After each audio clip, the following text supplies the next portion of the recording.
बिहार में 22 साल पुराना वोटर लिस्ट अपलोड होने से सियासी बवाल क्यों मचा हुआ है? आखिर चुनाव आयोग की मंशा पर क्यों बिहार में राहुल से लेकर तेजस्वी तक हमलावर है? दरअसल ये सवाल बिहार में चुनाव से पहले ही चुनाव आयोग की मंशा पर विपक्ष उठाने लगा है।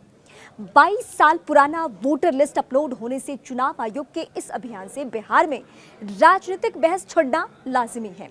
बिहार विधानसभा में विपक्ष के नेता तेजस्वी यादव ने चुनाव आयोग की मंशा पर सवाल उठा दिए हैं।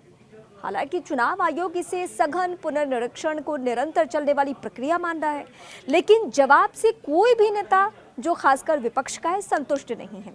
आयोग का दावा तो ये भी है कि पुनरीक्षण और सत्यापन इसलिए किया जा रहा है जिससे योग्य लोग ही शामिल हो सकें।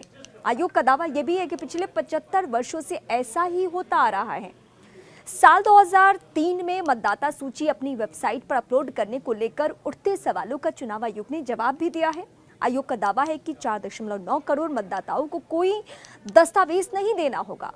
हालांकि उन्होंने सवाल उठाते हुए कहा था कि इतनी बड़ी प्रक्रिया 22 साल बाद इतनी जल्दी क्यों शुरू की जा रही है। दरअसल ये सवाल तेजस्वी यादव का था।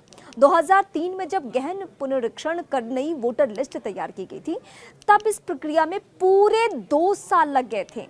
तेजस्वी ने कहा कि अब चुनाव आयोग का 25 दिन में प्रक्रिया को पूरी करने की बात कहना संदेह को उत्पन्न कर रहा है। वैसे ये पहली बार नहीं है जब बिहार में चुनाव आयोग पर सवाल उठ रहे हैं।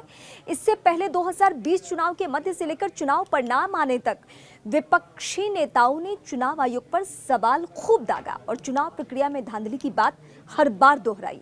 अब एक बार फिर तय हो चुका है कि 2025 विधानसभा चुनाव में भी आयोग के हर कदम पर सवाल उठेंगे और सवाल अभी से उठने शुरू भी हो चुके हैं।